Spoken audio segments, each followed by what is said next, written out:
Today, we're obviously here about making the leap to become a founder. And I think what's really exciting about that with everybody joining here today is that you all have explicitly shared your interest in starting a company. So within this call, within this conversation, there's a lot of latent entrepreneurial potential, which is really exciting. But that transition can be daunting, possibly terrifying. So as engineers, we often crave and like to create predictability and reliability in everything that we do. And the old trope about startups being, building the airplane on the way down is kind of the opposite of predictability, and it can be chaos, right? So that means you probably want to figure out how you can increase your chances of success and reliability. So we're going to do our best to help support you today with that. Specifically, Brina Lee and Quentin Clark have an awesome conversation lined up to help share their ideas and insights to support you in your transition. I'd like to first introduce the moderator for our conversation today, Brina Lee. Brina is just like you. Before founding her own company, Brina was the first female engineer at Instagram, working on products like Instagram video, direct ads, and growth. And she was also the founding engineering manager at Quip, where she scaled the team before their acquisition by Salesforce for $750 million. Now, Brina is the CEO at Hamel, a social gaming platform focused on improving the quality of relationships made through online gaming. So welcome, Brina. It is so great to have you. Thank you. So great to be here. Wonderful. And so next up, I'd like to introduce you to our speaker, Quentin Clark. And Quentin is the managing director at General Catalyst. And so prior to embarking on his career in investing, Quentin was most recently the CTO at Dropbox, where he led all of engineering, product design, and growth. Before that, he was at SAP as CTO, then as the chief business officer. And before that, he was at Microsoft for 20 years, focused on innovation and creating new products and values. And so welcome, Quentin. Welcome, Brina. Thanks, Patrick. Yeah, thanks, Patrick. That was a great intro. Let's start off a little bit lighter because, I think everyone here can relate to the fear of leaving your company, and we can definitely dive in deeper there. It looks like a lot of you guys are super interested in how to find out an idea, and I can also go into that as well. But let's start off a little bit light and have Quentin talk about kind of his past experience and kind of even what made him jump from a technical leader, such a great job, cushy job, to become an investor. No, not a cushy job. Yeah, I think that's a good way to get started. Ultimately, I joined venture because I wanted to try to scale my impact, find different ways of giving back and helping more ideas get off the ground and helping more people with great ideas find their way. It's true. I was a 25-year career operating, at various levels. Started out in engineering and then was in product management.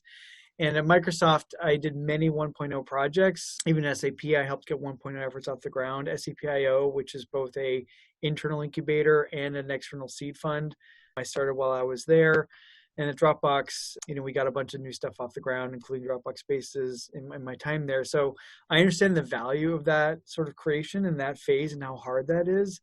But ultimately, getting into venture was about being challenged every day. I spend time today on everything from stuff that's in the exercise space to healthcare startups to traditional SaaS or productivity things. And so that diversity of work and who I get to work with every day is one of the things that really draw me to it. Yeah, were you always thinking about being an investor? It seems like you've kind of had this planned versus you never had, there's other things you were thinking. Did you ever think about becoming a founder?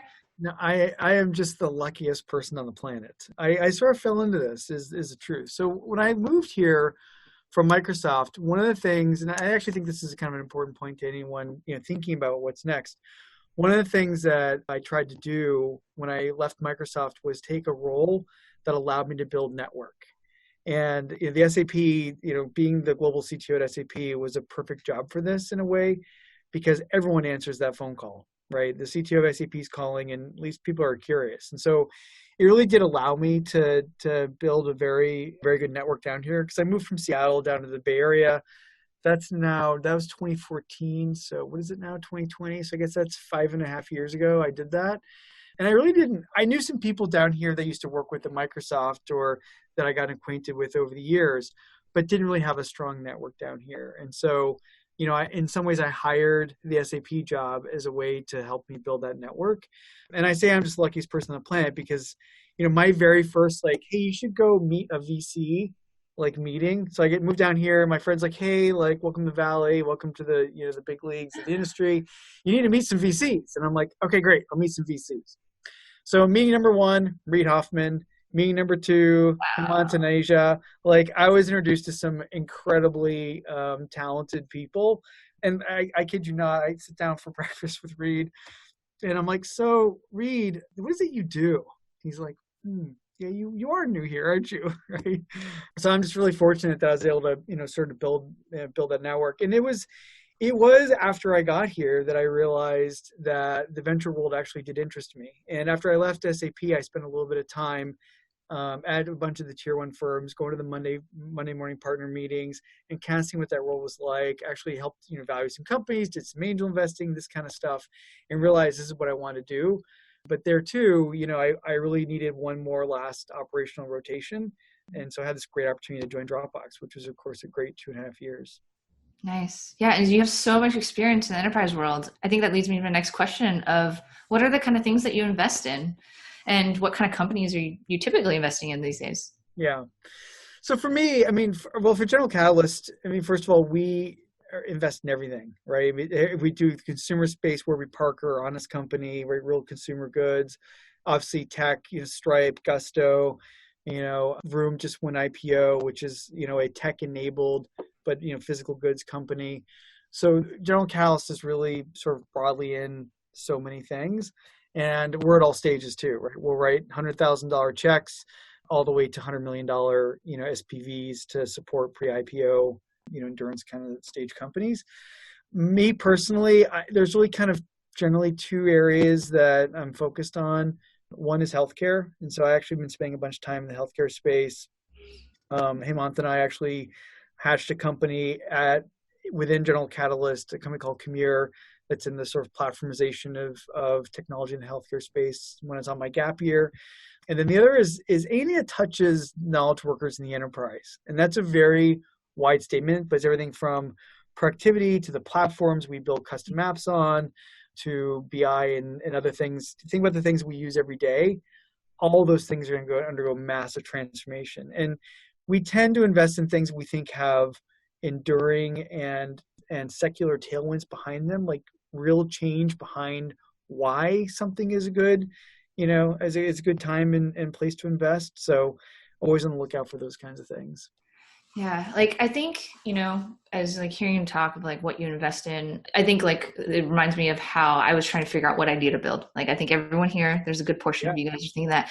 And I think the most thing they're worried about is like, oh, what is the hot thing that VCs are looking for? And you can totally like debunk this thing, but I'm pretty sure like everyone's seeing this. Like, is there a hot industry usually, or is it just kind of like VC, tell these stories? I don't know. So like, tell me about that. Blockchain's not in your title of your pitch, the first slide, like forget it.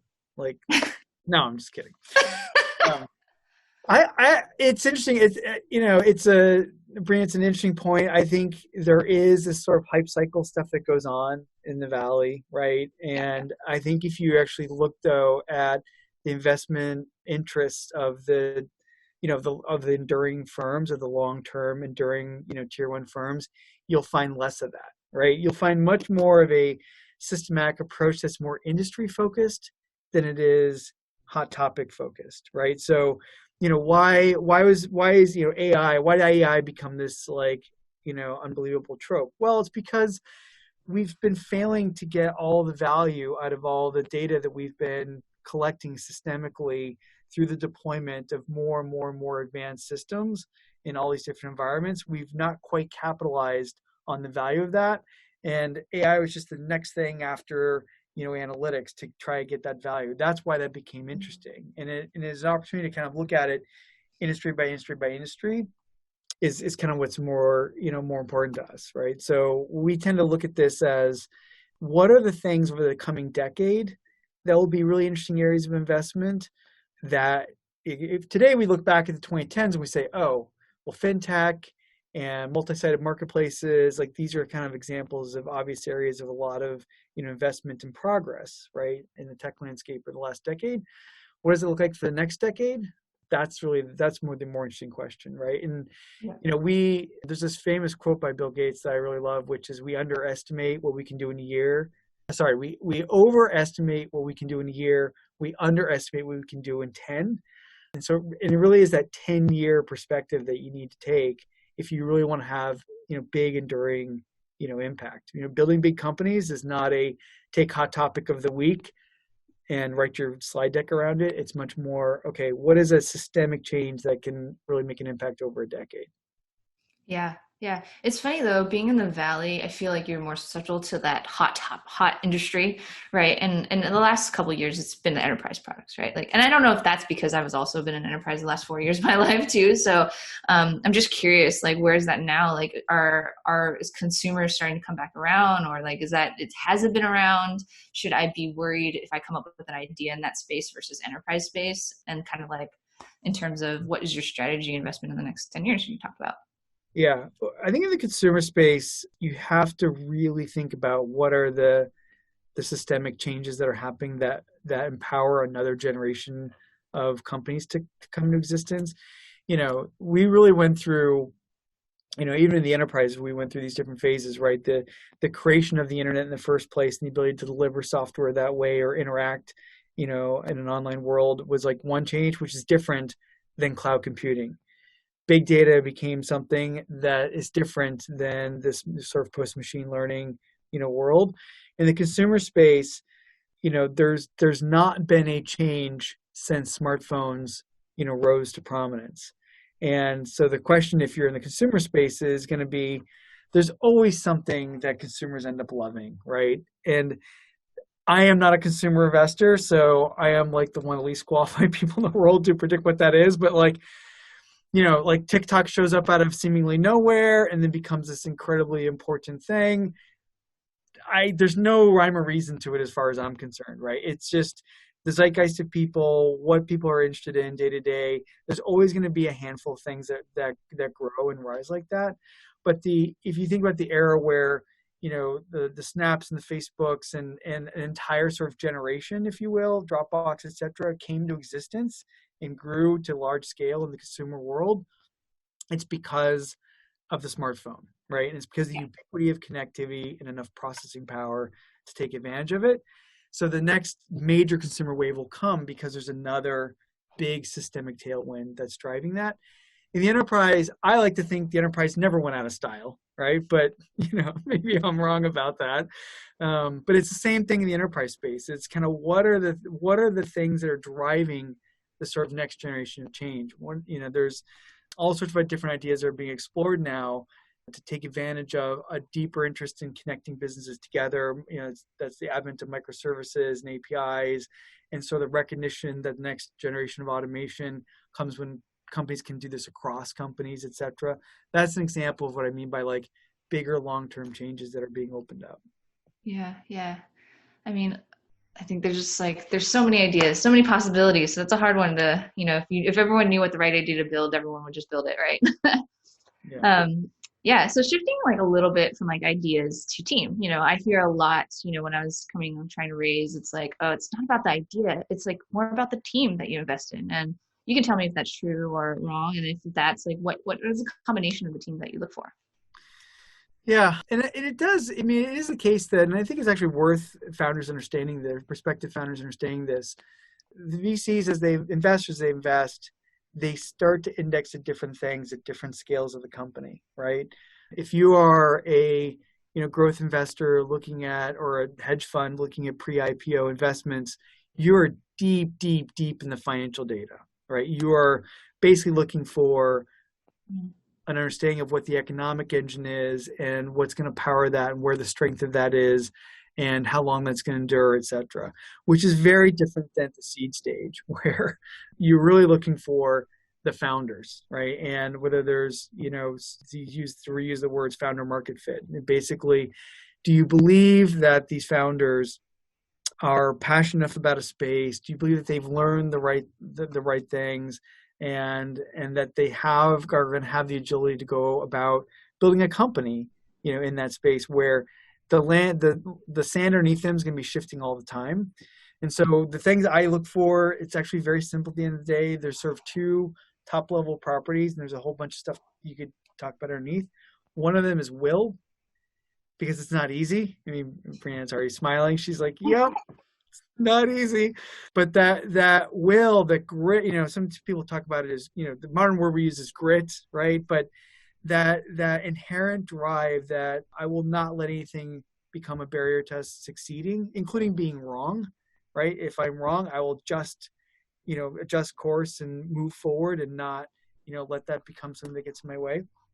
So that inherent will is super, super, super important. And it, and that's been a much separator for talent for a long time, right? And in my operating career, it's true not just for entrepreneurs, it's also true for, leadership of all kinds. And then the other is curiosity. And, now we talk about growth mindset. There's other fancier words and more nuance here as we've, sort of, learned and matured as society. But that curiosity of like, well, why is that the case? And well, why didn't that work? And why didn't they accept the job? Or why didn't they take the sale? Or why didn't we get this done on time? Or why, right? The more people sound like, like a 2 or 3 year old, well, why? The happier I am, right? Because that's the curiosity, that truth seeking that ultimately, gives people the tools to build something great. Yeah, it's usually the questions that you start off that you want to test and see if it works or doesn't work. You always start with the hypothesis and expectations and then try to debunk your own self, right? You're right or wrong. If you're right, then move on. If you're wrong, then you got to pivot, right? That's just the course of it. Yeah, I think talking about just founder makeup, and I'm sure everyone's probably also thinking about this, is like solo versus co-founders. Like, is it really that important to get a co-founder? Curious from your point of view of that advice.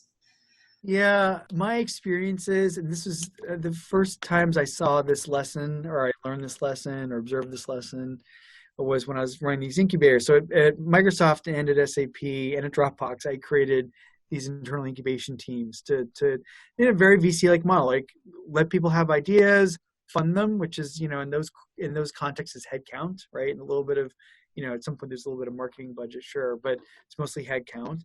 And I definitely observed that, the solo entrepreneur had a lot harder time making traction, not just in terms of like how quickly can they find their way to the right ideas and test those things and et cetera, build teams, whatever, but also in terms of their own sort of like, joy, so to say. It is a tough journey, and having a partnership in that journey, there's just a lot more sort of psychological resilience when you're going through that with somebody, and you feel that partnership. So I think it's important for those reasons, more so than is that, we want the perfect mix of the business founder and the technical founder, right? And I want the perfect like job roles. It's not about that. Some of the best founding teams that we know are kind of messy, and it's like, well, wait a minute. I thought you were the CTO. Why are you hiring all these like sales engineers or whatever? Hey, no, I just like care about this and I want to go do it.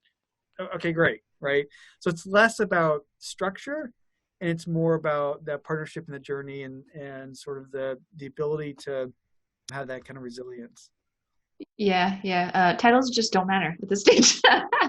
It really doesn't. And you got to just do what you need to do to get the job done at the end of the day. Yeah, so we do definitely, time to time encounter very exceptional people who have a great idea, who are solo founders, and we tell them, go find a co-founder and come back, because we know that the chances of them being successful are just so much higher in that environment. Yeah, I mean, I was going to ask you like what makes a good pair, but it just sounds like it's structure where it's not exactly like roles. I think in my experience, it's just clear roles though. That is kind of like the important things of like what if something's going to drop, who's going to catch it. Yep. And then that's just like what you need. Cool. Yeah, I think there's two tiers there, right? One is is there enough space and energy to go across, and is there enough clarity so that things don't just fall through the cracks? But the other one is making sure there's a good synergy on what people are really passionate about, right? I mean, if two people really believe they need to be, the person that does something, whatever that something is, whether it's the initial design work, whether it's initial go-to-market work, whether that's the fundraising, whether that's the hiring, whether that's a culture setting, that can create some conflict. So, I think co-founders is a lot like a marriage, just to use that analogy. It's a little less about like perfection and it's more about fit. Yeah. Yeah. Yeah, it's funny because like when we went through the process of ideating for ideas, the thing that we were lucky, we knew that we were going to be co-founders, but at the end of the day, it was the idea that you could see everyone smile and their just faces just lit up. Like this is the idea we could sleep and wake up thinking about. And so that would be, I think, my advice to everyone if you were trying to find that idea. It takes a lot of like grind to find that idea, but once you get it, that's the one, that's it. And go. Yeah. So I think a lot of people like, do you have any suggestions of finding a co? So I've seen this work. I've seen this work a couple of ways. I mean, obviously, people that like in your situation where you've known someone for a while and you've wanted to start a company and you knew who this was going to be, and those organic situations are obviously awesome, right? Occasionally you have people who grew up together. Siblings will start companies, like the Collisons, of course, is a good example of that. Those are obviously super rare. But for people who are really searching for a co-founder and haven't found one yet, there's a couple of things I've seen work really effectively. One is the same way that, people sometimes find in, potential partners, right? Which is having people that know you really well source for you, right? Which is, your best friends, in a professional sense, your best friends professionally, right? Your mentors, your manager, your ex-managers, your coworkers, your peers, people you respect and work with.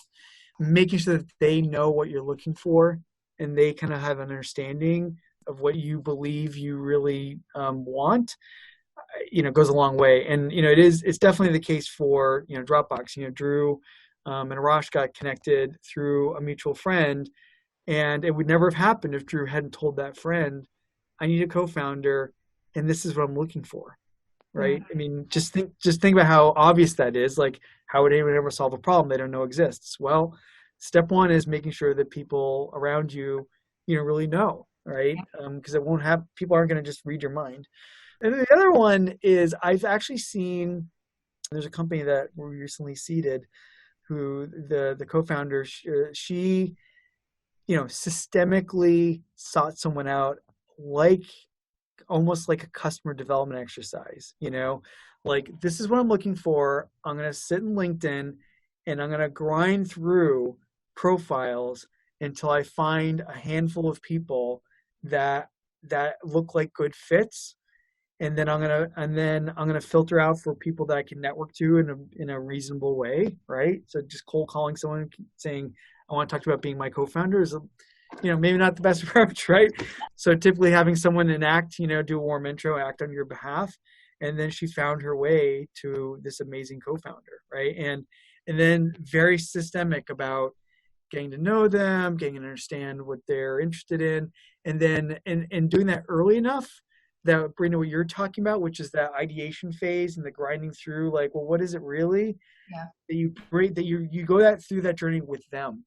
As tempting as it is, to do that on your own, because it's unsatisfying. It's like, I know this idea, I really want to spend all this time kind of ideating, getting narrow. Like, don't do it. Yeah. Go do the work to find the co-founder first and do it with them, right? Because that work will tell you a lot about how you're going to work together. I 100% agree. And my advice was going to be prototype something small together. Like, just build something together, see if you guys can actually get it out the door or something that actually works. Because that's what we also did too. We're like, very nice. This was a good combination. Let's go. Yeah. So like, I guess we're kind of running out of time. So I do want to switch to this because I bet you everyone's thinking this on their minds right now because of all the stuff that's going on. Like, I think everyone probably is afraid to leave their jobs. Everyone's also probably afraid that the funds have all like kind of dried up. I've heard that too myself. Give me some advice, like give us some understanding of like what's going on in the investment world. Like, is it okay? Can we go out and raise right now?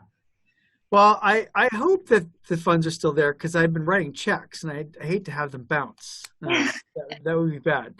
I mean, since COVID hit, since we've been sheltering in place and our offices closed, I've actually done 3 deals in the last 3 months, and all 3 of these, I did not meet these founders face to face ever. So it's done entirely, over virtual. And and on the one hand, people have been doing this for a really long time. So my partners who, I started in January, so shifting gears was a little easier for me because I didn't have, a lot of muscle memory on the gears that already are. But some of the investors who've been doing this for a while were like, wow, it's like, well, this is different. They're sort of seeing how different that is. At the end of the day, one of the big things that's important is developing trust, right, between the founders and the investors, understanding the role the investors can play, and where that's also a little bit like a marriage, right? It's about complementary skills, and the kinds of the kinds of help that investors can actually give is like really important, and making that tuned to what the founders really need, right? And that fit is really important from the skill set and kind of perspective standpoint, but it's also important from a chemistry standpoint, right? One of the things we talk about at General Catalyst is we want our founders, we want to be their first phone call when anything's going wrong, and when things are going well, both, right? We want to be their first phone call. We want to be, obviously a very trusted advisor, and create a sense with them that we're in this with them, all the way through. And that's the thing I think that people have, had the hardest time with, over imagine getting married, over Zoom. Yeah. And, going through the whole thing, meeting them for the first time, dating them, etc. Like, you can kind of squint your head and imagine it, but it's a little difficult. So what I found is that, we spend a lot of time with most of these, I spend a lot of time with them on the phone, like actually putting the Zoom down. Yeah. And giving your brain the opportunity just to tune into the body language over audio, if you will, right? Yeah. And kind of creating some of these more silent moments, and these, having these deep conversations is actually a little bit easier than over Zoom. A lot of it's just done, with audio. Anyway, so yes, we are open for business, and things are moving forward. I mean, it is incumbent upon the people on this call, to create the future. The future needs to be there when, we fix some of the things that are currently, ailing us in society. Yeah. It's funny. I think back, and like most of all our investors, I half of them I didn't meet, and some of them were just over the phone. So like, I just don't think anything quite has changed in that sense. But I guess my question to you, because I'm just curious, is like, how has pitches changed over Zoom? Not a lot. I think the funny thing is, and I'll say this, and people may not agree. It's okay. Well, it's an opinion. It's not a fact. I actually think it has made some of the conversations better, because there's a little less focus on everyone sitting in a room and looking at a slide, or whatever. Because when we actually tend to prefer that the founders send us a deck ahead of time, let us read it, and let's not spend our Zoom time like looking at PowerPoint's ability to produce pixels. Let's instead like have a conversation, right? And walk in with a set of questions, understand their journey, understand why they're doing it. And I actually think that's led to sort of better initial discussions. And it's actually also leveled the playing field within the VC rooms, where it's not, in a typical room where there's, in venture capital firms are generally partnerships. I'm a general partner in this firm, and essentially we're all equals, and we all have, some say in these decisions. But we have founding partners, Joel and David, who, started the firm, and there is some sense of hierarchy, right? And in any room where there is some sense of hierarchy, there tends to be this moments where everyone looks over, at the senior leader and expects them to sort of guide things. Over Zoom, there's a lot less of that. So we've actually been hearing more from the junior investors. We've been hearing more from, a broader set of people during these investment discussions, which is awesome. And so I do think there's a part of Zoom that has leveled some of the communication playing field, which I think is just a generally good thing, but we'll see. So for me, coming out of a company, I'm probably also going for a pre-seed round or seed round. Yep. I have two questions for you. One is like, what the heck is a pre-seed round? Because that's also a new term, I think, in the last few years. That's what I've heard. Pre-seed and seed round. And then also kind of like, what kind of deck preparation do I need to do for those types of rounds? Yeah. I think the fundamental difference is pre-seed is completely being invested in because of who you are, typically by people who know you, right? And so mostly pre-seeds are funded by friends, family, angel investors, etc., people that, that know you, or, if you come out of a company where there's someone who has a good network of angel investors that, knows you super well and is like, no, just give this person money. Like, we'll deal with it later about why, right?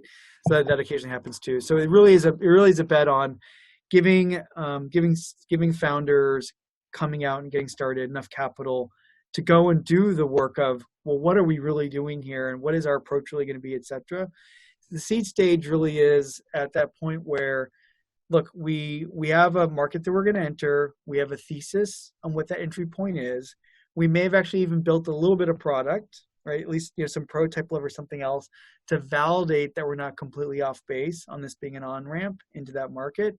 And we have a set of milestones in front of us, et cetera, right? Whereas A's at that point, more depends on the product space, but more about usage and adoption. Is it going to be sticky? Is it actually having the change effect that we thought, et cetera, right? And then B's become more about, more about the return, the financials, the money, the revenue, whatever, right? So, and then the other difference, of course, the two stages is going to be scale. So pre-seeds, less than $1 million raised in total, and seeds tend to be, a couple $1 million, right? Enough to hire a team at that point, right?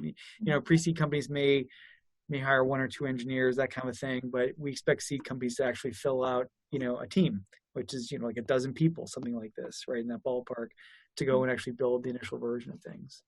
Yeah, I think that's true. That's exactly the same ballpark too. Pre-seed round, around $1 million. That's about right. And then seed, which you probably can't hire right now with 1 engineer or 2 engineers, I think, with the pre-seed round, but you can probably get away with 1, I think. Yeah. And I guess that kind of brings me to my next topic is angel versus institutional funding. What is the difference, and what are the pros and cons? Well, we bring angels into our deals. So we don't think of this as an either or thing. In fact, we often will push founders to make room for angels and just take a little more capital. It's okay. Just take a little more capital now, or, and if I need to adjust, I'll adjust. That's okay. Like, we can have that conversation, but it's good to take a little bit of room because you can get access to networks that can help you get customer introductions, prospective customer introductions that can help you find engineers or designers that can actually lean in and do work, help you actually do some of this work, and help you think through go-to-market, help you think through design work, et cetera. And so it's actually, I think, an important tool that founders should use to engage angels because no matter what, if you pick the perfect venture firm for this problem space you're in, their network is still smaller than a network that can be built with them plus a couple of of the right angels that are in that same problem space, right? So it's just good, and that connectivity helps in just a bunch of different dimensions. And they write way smaller checks, right? Angels aren't going to be writing $2 million, leading $2 million seeds. They're going to be putting well, it depends obviously on the people, but between 25 and 100 or 500 grand in this stuff. Yep. This is a very hard question to answer. I know this from just experience of being in here. Is like, I'm looking to do a pre-seed round and being around. You kind of touched upon this. Like, what percentage should I be looking to give up? How should I even go about thinking about this? And this is an unfair question. You're asking the capitalist to reveal all the secrets. I mean, the truth is that at seeds, typically what we see is people selling, right? Because this is what it is. You're selling some part of the company to raise this equity, 20-25% of the company, right? And if you get much past that at that stage, things start to get a little bit, if you've given up 30-40% of the company at the seed stage because you have kind of like this weird pre-seed history and like you kind of accumulated some safe, conversions along the way or whatever, things start to get harder. Because what you're really looking for is a path from seed to A to B that is fairly clean in terms of a healthy growth in valuation and the ability to actually raise sufficient capital to get to the next stage. And that's kind of like this tricky balance to get right. And if you're giving up too much early on, it becomes harder to do that because you start to get in this place where you just feel like you've given up a lot of dilution, right? And so, getting getting good offers for someone, and depending on the problem space you're in, some things take more capital than others, right? Some things are more capital intensive. Things with hardware plays, my goodness, like it's way more capital intensive, than things that, they're pure SaaS plays. So I think it kind of depends a little bit, but that pre-seed stage, be giving up, not that much, and at the seed stage, you should expect to get, reasonable funding for 20-25% of the company. Yeah, I mean, you also have to think about the employee pool. There's so many details to this, and that's why I knew this was going to be a hard question. But I think you can get into the weeds of having like a clean, it's like legally has to be clean, paperwork and all of the way in the rounds. But first, I think it's probably when you get there, then start figuring out those problems. Yeah, I think we're probably running out of time, but I think the last question and I would love to leave you with and ask you is, for all these technical leaders and trying to quit their job and figuring out if this is the right thing for us, and are emotionally scared, anxious, there's a lot of feelings here. And what kind of advice would you give them? Well, first of all, I would say just realize that there's so many people rooting for you. I mean, just generally speaking, the number of people out there that want to see entrepreneurs succeed, I mean, you can't meet them all. There's so many systems in place that are trying to help entrepreneurs be successful. So you're kind of not really alone. It's never going to feel like a great time. There's stuff that may be going on in the world that makes you anxious. And there's also timing as a person, right? And it may never feel personally like the right time. And, the thing I will say though is you pull good people around you, close to you, whether that's, we're talking about the co-founder, you're talking about your first couple hires, you're talking about investors, you're talking about other founders you get close to and that you're, spending time with and, building a network that way and getting support that way. People want to help each other through this, and it'll never feel like a great time. So you've just kind of lean over and fall into it. Yeah. I feel like the people who are trying to make this decision right now, if you can make this decision, you can be a founder. And also this decision, out of all the things in hindsight, in my experience, that decision was very small compared to all the decisions I have to make now. So, yeah. That's a great point, Brina. Quentin, Brina, thank you both so much for an incredible conversation. We're going to transition now to our live participant session.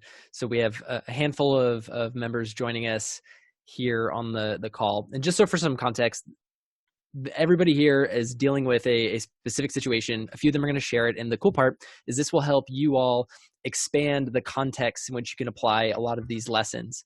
And so with that, the first person I'd like to invite on the call is Stanley. Stanley, jump on in and share the challenge that you're dealing with, and let's see if Quentin and Brina can help out. Hey, thanks, Patrick. I think one thing I'm struggling with right now is that I've noticed that I have a good amount of success, like leading technical teams, more of the execution. But I've always said that I'd be a good co-founder. I'm not really as much of a product idea guy. But also, I'm really curious, how do I find the right co-founder? Where, should they be friends? If they're too friendly, then you might make the wrong business decision. I'm just curious your opinions there. And maybe what you've seen, are friends typically better co-founders, or are they actually worse in the end? There is no good answer to this one. I don't know if anybody's read Founder's Dilemma, but there could be so many different makeups of founders. And I think at the end of the day, that's how I came about it. Luckily for me, I think I've always wanted to start a company, so I've always kind of thought this through, and it's definitely people that I work with professionally, right? It's the people that that you can build product with that will kind of de-risk that situation. And so as I was going in my career, I've always kind of pointed it out. And for me, I came from a marketing business turned technical, more front-endy design person. So I was looking for another front-end and back-end person. So that's kind of my makeup, and that's how I build my team.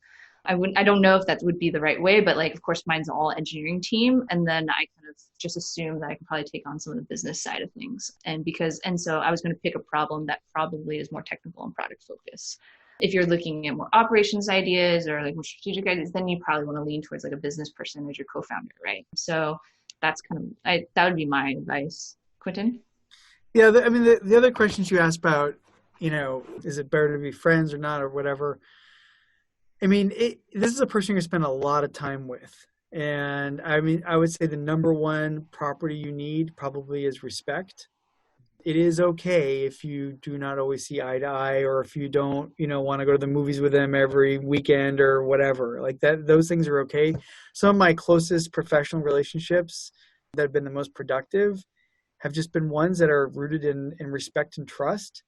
And yeah, like we were not friends outside the office, like in any way, shape, or form, but that trust and respect was there, and we're out there, killing it together, right? Winning together. And I would say that's the thing you have to check with your gut a little bit. The finding part, and we talked about that a little bit already, but I think that Brina is exactly right, which is you have to first figure out what is it you're actually solving for, right? And Stanley, you said, hey, you don't think you're the person maybe have the ideas and the product side and whatever. Well, that means you actually need a great out of the box product thinker. That's what you need. That's the thing you need to hire for, so to say. What are like maybe the interesting spaces you see are changing right now because of like consumers changing or just businesses like changing how they operate? Yeah, the answer to this is like an hours long slide presentation, right? So the short version is, the firms are of course looking at this thematically, right? They're thinking through, what do these changes mean long-term to society, both due to what the world may look like differently on the other end of this, and due to the forced onboarding we've all been through. The true story, my grandmother, my sister like forced her to like take a delivery from Instacart or whatever. And my grandmother on the phone's like, when do they start delivering groceries? Like, grandma, like they've been doing that for a while. This is down in San Diego. She's not in the middle of nowhere, right? So that, and this event we're doing, right, that Patrick's, and Patrick and Jerry are doing here with us, would have been done in person, and it would have taken a lot more time commitment, a lot more prep and whatever. So we're forced onboarding into whole new ways of functioning, in society, and that's going to create a bunch of systemic changes. So that's kind of like one hint I would certainly give thematically.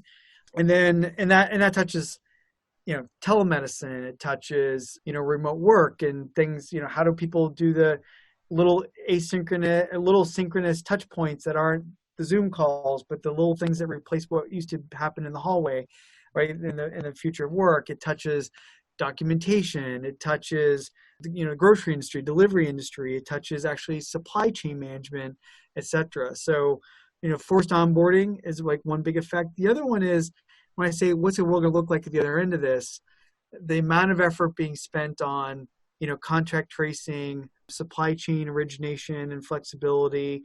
Those are examples of things that will never go away. And they're not because of just some forced onboarding, they're because it's shown a light on a fundamental problem that we've not solved that actually needs to be solved. I think even there's some things about employment that are going to be that way. Like, the person that lays down guitar tracks for a TV show will no longer need to live in Hollywood to have that job, right? And that's a problem that existed before this that we now kind of see more clearly that we'll find solutions for as a society. Great. Thanks, Quentin and Brina. Thank you, Stanley. So next up we have Prasad. Prasad, do you want to jump in and share your challenge? Certainly. First, Brina, Quentin, thank you for participating here. That conversation was quite insightful. So thanks for your time and advice. You explained that you look for passion and curiosity for problem solving when, as a VC, you're looking for funding startups and ideas. So what are the expectations once you fund a startup? How much runway and what do they need to demonstrate and deliver to enjoy your continued trust and investment? That's a great question. Actually, I'll ask Brina to answer that part of it first. Like, what does she consider as she's started her company? Like, what does the next phase need to look like and what's in her mind? I'll let her start and then I can jump in. Yeah, I think in runway, that's a great question. I also had that question too. And the way that I decided to go about it, because there's other ways to go about it, is I already had the team and I knew our team could execute. Like I knew that was the power of our team. And so do we want to go to seed round and dilute ourselves, where we're like, we don't have a product, we just have an idea. So I basically took this pre-seed round. So I'm like, I just want a little bit of capital. I know we just need a little bit of runway, give us 6, to a year's month of runway. We'll be very super lean. And can we build this idea out? So we did that. That's what we're doing right now. Do we build do we build it in 2 months after launch? Like now we have all the data. Can we go do another round? Probably, and probably get us in a better position. Yes. And so I think that is one way to do it. Or you can go to seed round and then give up a lot more. You probably end up, my bet was that you probably have to give up a little bit more of the company. And there's 3 of us in this company. So that also had to take in consideration. And now, so then, yeah, those would be the 2 different ways I would think about it. In terms of runway, all I did was take an expense sheet, how much I thought it would cost for all these people, just literally brute force it. How much did I think marketing I'm going to spend on this? And then times that by 2 or 3, and then that's what your number is, right? Because you're always underestimating. Yeah, and the math doesn't get that much more sophisticated. as it just doesn't. We're in the middle. One of the companies that I'm involved with is raising a C, and the how much money do we raise question. The more sophisticated the model gets, the less I trust it. Basically, it's like, okay, how many people do we have today? What are the things that are missing? Let's get some ballpark estimate for the scale of those things. There is, of course, this stage of the product journey. There's more marketing dollars at play and whatever else you need to account for as well, right? More OpEx that's beyond just the humans, just the people. But create a work back from that, and then build a fudge factor in. The earlier you are, a 2x fudge factor is a good number. The little later, it's a little less than 2x. You put it as a fudge factor. So that's kind of one way to think about it. Later stage in that, and yeah, you are kind of doing, a little finer point math on it, and you're really kind of examining why you need the additional capital and what the runway's for. But I would encourage everyone at every stage, when you raise a pre-seed, you raise a seed, you raise an A, you raise a B, you immediately think, okay, what is the next milestone for funding? Because funding, without funding, the company may cease to exist unless you get to, obviously, cash flow positive. What's that next milestone? What do we need to achieve to do that on our terms? So that's the dialogue that we often have with founders is, hey, let's talk about your series, if we've done a seed, let's talk about your series A, not like the next day after the seed, check clears, but like maybe in a month or so, let's talk about your A. What do we want to have true so that you can set your terms for raising that round? And from your point of view, Quentin, or representing VC, is profitability a requirement, a criterion in the first year, second year? No, definitely not. It depends. Definitely not. It depends on the business and the stage and the size of the prize, right? I mean, we're all very familiar with very famous examples of companies that have gone all the way to the public market with profitability nowhere in sight, right? Because it was a market share play, or a very capital intensive market share play, that had to be executed against. I don't think founders they should think about capital as a tool, right? And if you're not leveraging that tool to win, then you're not thinking things through correctly. So profitability is one of many, many, many, many metrics that you can look at a business through. But if you can trade off short-term profitability for long-term scale and success, then that is the right trade-off, right? Wonderful. Yeah, very insightful. Legal and liability, Quentin, Brina, what is your experience? What is your advice to founders? My advice, legally, for a startup at my size, you just need what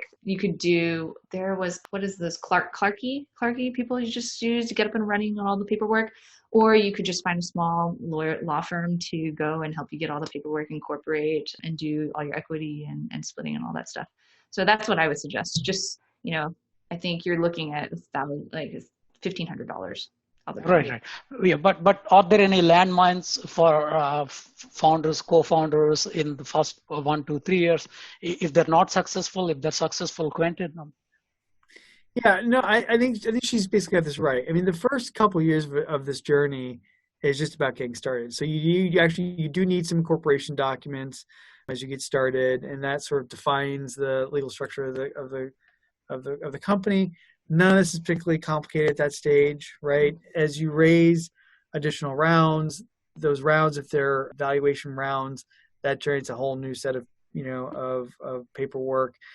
Some people often choose to take safes for their seeds as opposed to valuation rounds, which massively simplifies the amount of money that lawyers get get off of of those stages. And so that's smart, right? So you do a safe at seed, you save that money, you do the full valuation round in A, where there's a lot more paperwork and a lot more scrutiny down at the cap table and ownership levels and all that stuff.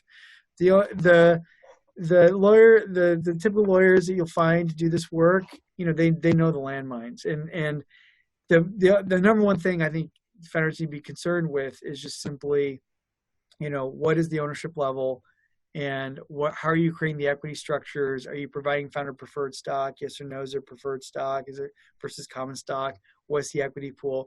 But these are kind of well-worn paths, right? And so as soon as you engage someone that's experienced doing this on the legal side, they'll work you through all the questions, and you're gonna set a set of principles for yourself that are about how you want to run the company, and those principles for the most part will generate the right answers on these legal terms. I think that the two most important parts to engage legal is upfront, incorporating all those docs, make sure those are all clean. And then if you do a round, right, those documents need to be very clean for your investors. And so it's because it's going to make difference in the rounds after that. Wonderful. Thank you so much, Prasad. Akin, would you like to jump in and share your challenging question? Yeah, sure. Thank you very much, Brina and Quentin.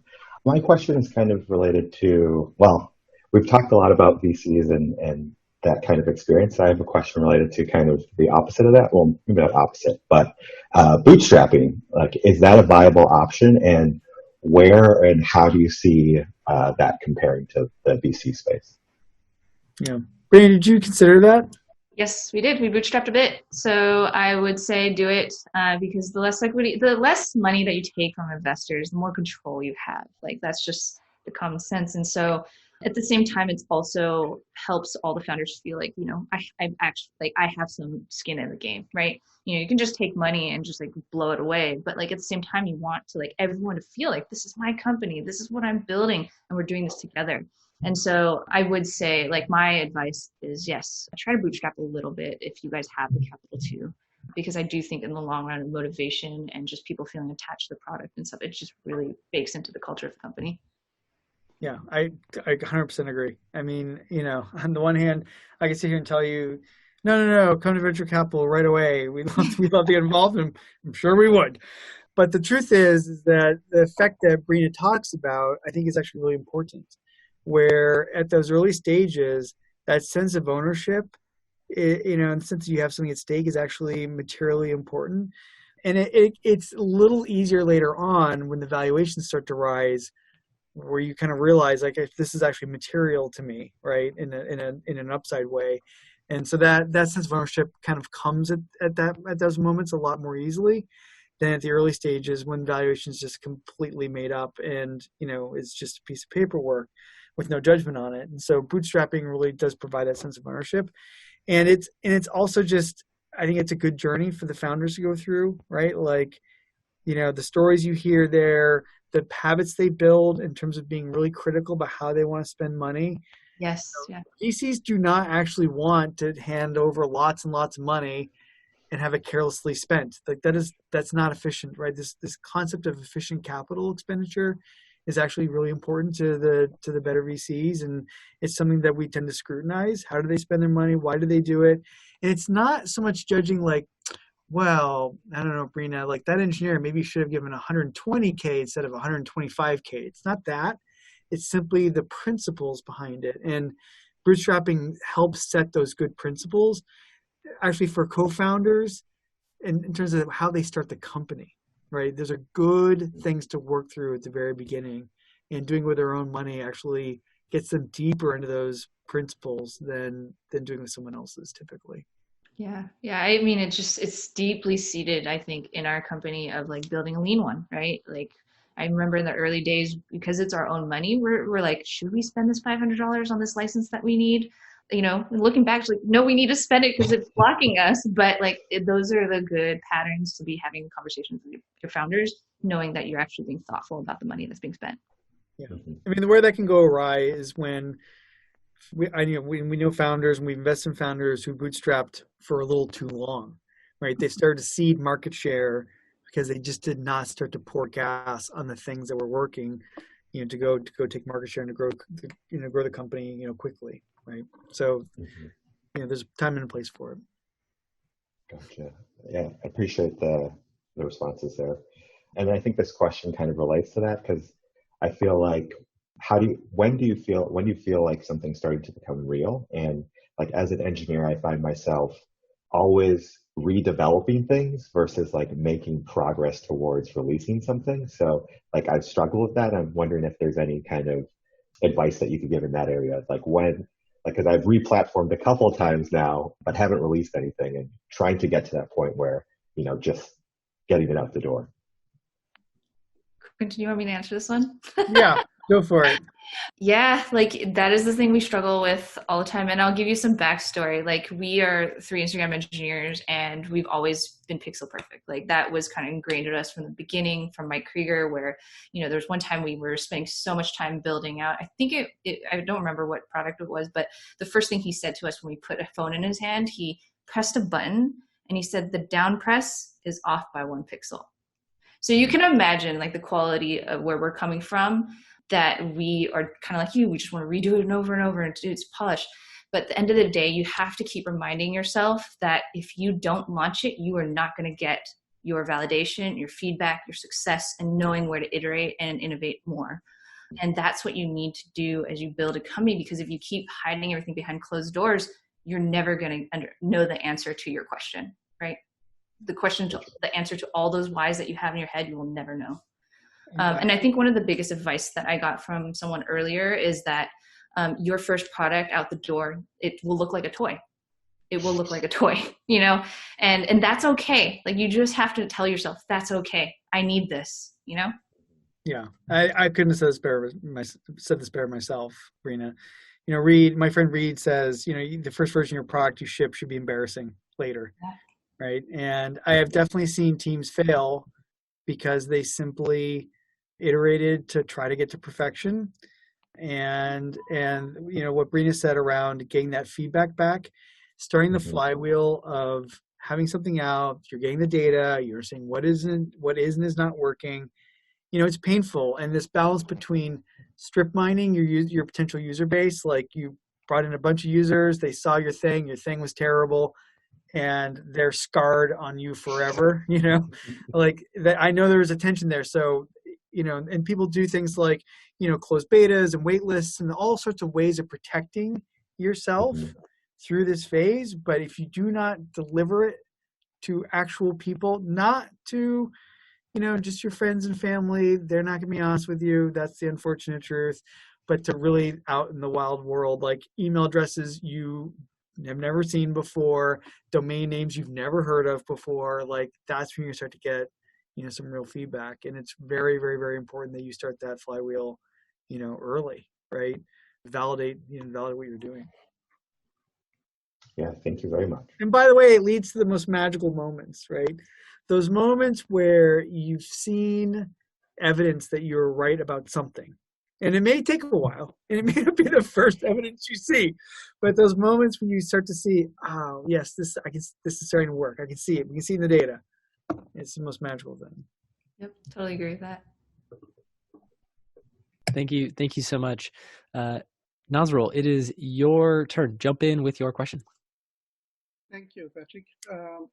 So my background is cloud and DevOps, and I just finished my MBA with Michigan Ross, and put together a idea in the AIOps area.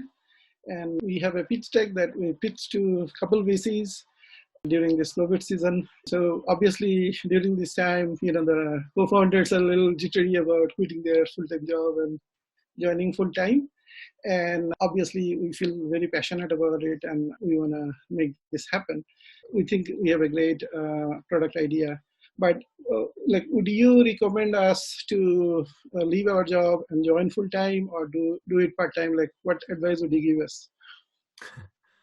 I certainly can't answer that question for you, right? What I will say is that most VCs will not invest in teams that are not fully in. Mm-hmm. Right?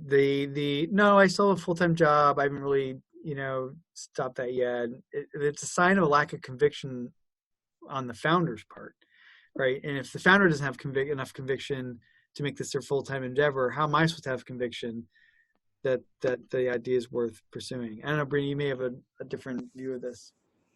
I mean, I totally agree with you. I mean, I also need that in terms of my founders. Like, you gotta quit your jobs, otherwise we're not doing this. So I agree with that too. Yeah, and I've passed on teams that were in that mixed state.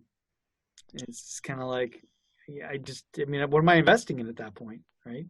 Okay, good advice. And second follow-up question, if I may, is, so we pitched to few VCs, and one of the things that I am experiencing is it's very hard to send an email to a VC and get traction.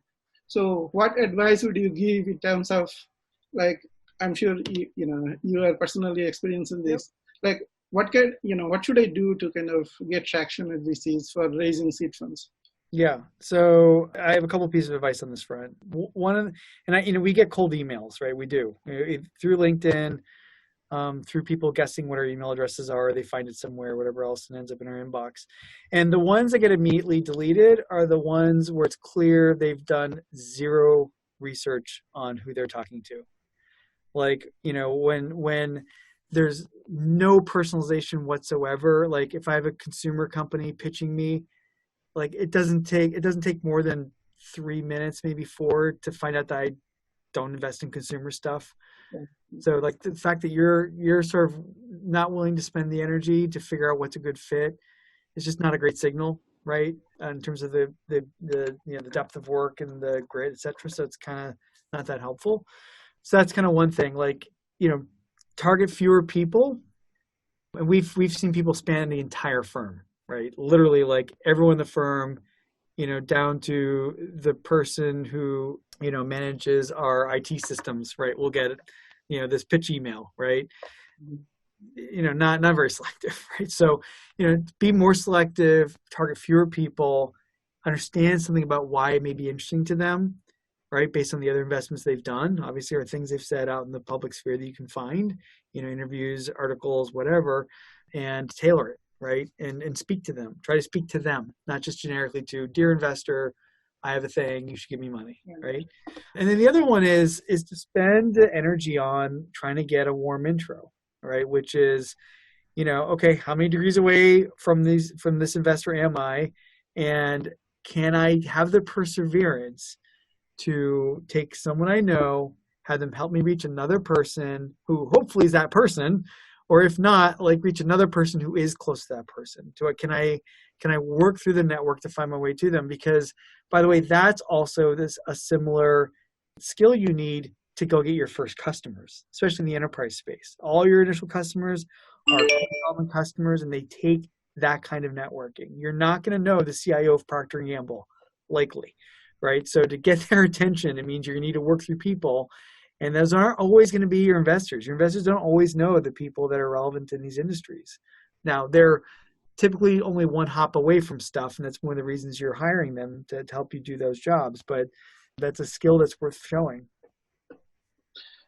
Yeah, thanks for the advice. So in my experience, so I have done the research in PitchBook and figured out, who I should target, and also identified the investors that I should target, because I looked at what they invest in. So, and I tried a few cold emails and few warm introductions. And the warm introduction worked, significantly better than the cold emails. Yeah, of course it does. The occasional cold stuff does work. We do occasionally respond to that stuff. It's not a complete abyss. I promise you. Right. I have made a commitment that I am going to respond to everything that I get in some way, shape, or form. Even if it's just I got this, but I'm not interested because I don't do consumer work, for example. At least so they know what's going on. Yeah, I have two pieces of advice for that. I think, partnership, sales, marketing, whatever it is, recruiting even, the first thing to attack is your network, right? And I think that's the thing that Quentin's looking at. And so you should like always go after the warm intros first and then resort last to the cold calls. I think one piece of advice that I got also when you guys are fully like committed, change your LinkedIn to say founder. If you change your LinkedIn to say founder, they'll come after you. I think one of the things I had a hard time was trying to find, who are these angels, right? I wasn't going after VC money. And I'm like, no one puts angel on their LinkedIn. Some rare amount of people do. And so I needed people to come hunting after me. And the piece of advice was put founder on your LinkedIn. There are web crawlers that crawl for that type of stuff, and you will pop in other people's networks and say, hey, you should talk to this person. Thank you so much, Nazrul. That is all the time we have for the participant session. We have a couple of questions in the Q&A. So let's transition to Q&A and let's get through a few really, really good questions. So Giles had a question about, he spent a lot of time. So Quentin, you mentioned product thinking is often the key. Is it possible for founders without deep experience as product managers, but a lot of passion to succeed in the consumer space? Can product be learned quickly? I think so. I may debunk a lot of like ethos and myth around product management when I say this, but good sense for product is judgment and taste, basically, right? It's am I being intellectually honest enough to understand the problem I'm trying to solve, and do I have the taste in how it's being solved that resonates with other people, especially in the consumer space, right? And I don't think it takes 10 years of sweating it out, speccing features, in some set of products in order to develop that. I think that it is certainly possible that people with the right curiosity and sort of the right will that deeply engage and understand a problem space better than the next person can create solutions, can create answers for what great in that area looks like. And it's not for everybody, but I definitely think it does not require people starting their career in product and, coming up that way.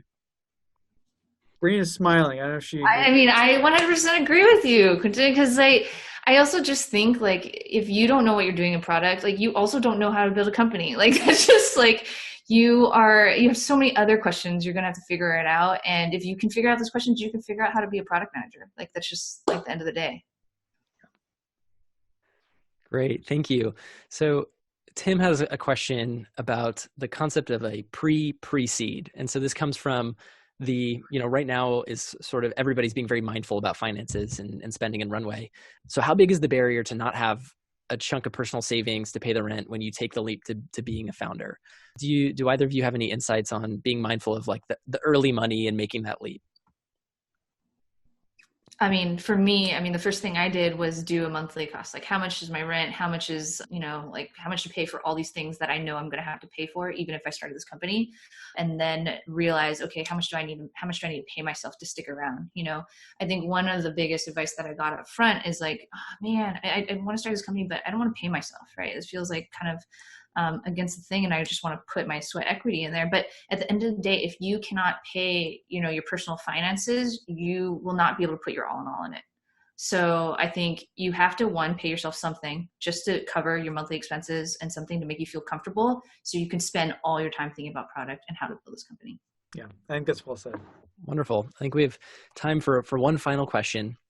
This comes from Chandra. For healthcare, AI, and ML startups, do you have any thoughts for ways to engage with hospitals or providers to evaluate fit, or any strategies about getting access to data, especially because of HIPAA and anonymity? They're talking to professionals in our network, but any strategic insight about AI, ML startups and hospital providers would be much appreciated. Yeah, that's a good question. Yeah, I think that people tend to believe that hospital providers, which are hospitals and large healthcare systems of all different shapes and sizes, that they're very different than other enterprises, which have similar but different three-letter acronyms for rules around what they can do with data. Right. So, if you're trying to build something in the Marcom space or anything that touches potential customer data, there's a whole bunch of regulations that enterprises have to adhere to. And the regulations around HIPAA and the healthcare space, they're kind of look the same. They feel the same, and the protections are the same. And the trust that has to be built between the potential customer and the company engaging, are very, very similar. So I wouldn't be overly intimidated, by the privacy stuff in the healthcare space. It is work. There's things you have to do, but it is certainly solvable. The reality of the healthcare space is to get access to data, you have to have a partnership.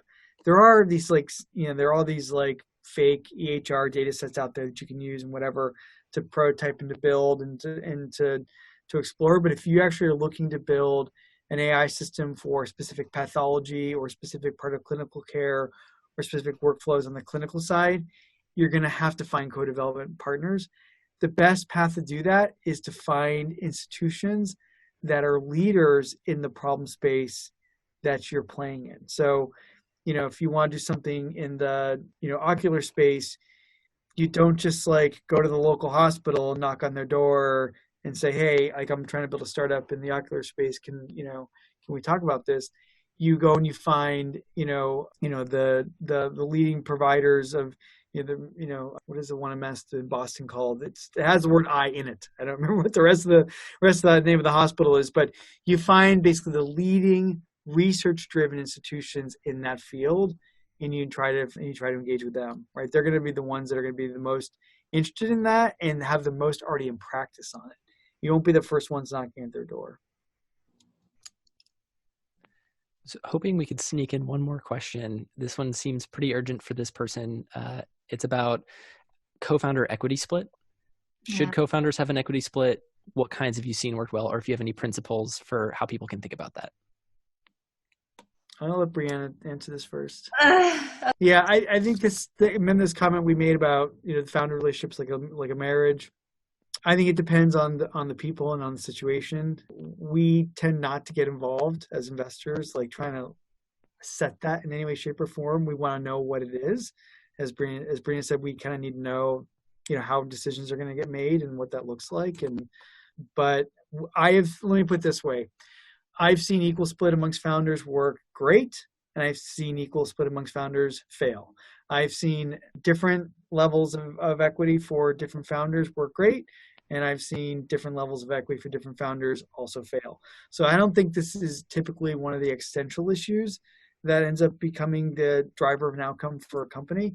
I think it's a conversation that needs to be very, very open and very honest, and it's one of these things to work through. That's important to get, the founders kind of really grounded deeply. Yeah, it's something you definitely ask people, your co-founders or your to-be co-founders, what they want. This is a contentious one.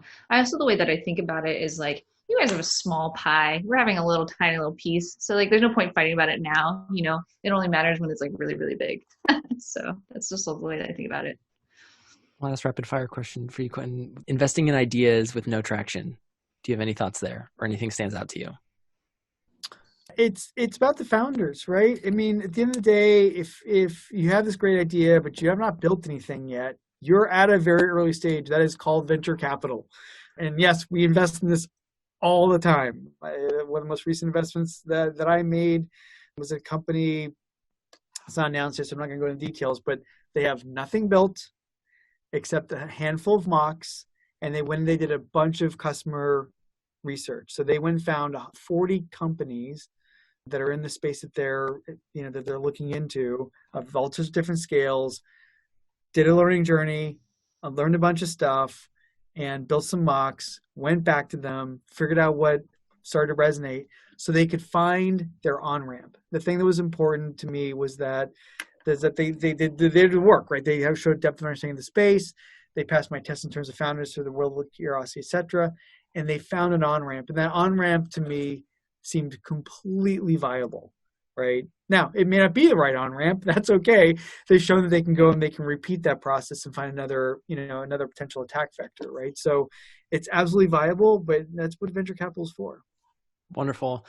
Brina, thank you so much. Quentin, thank you so much for both of you for sharing your time and your insights. And for everybody attending, thank you all for joining us. I hope you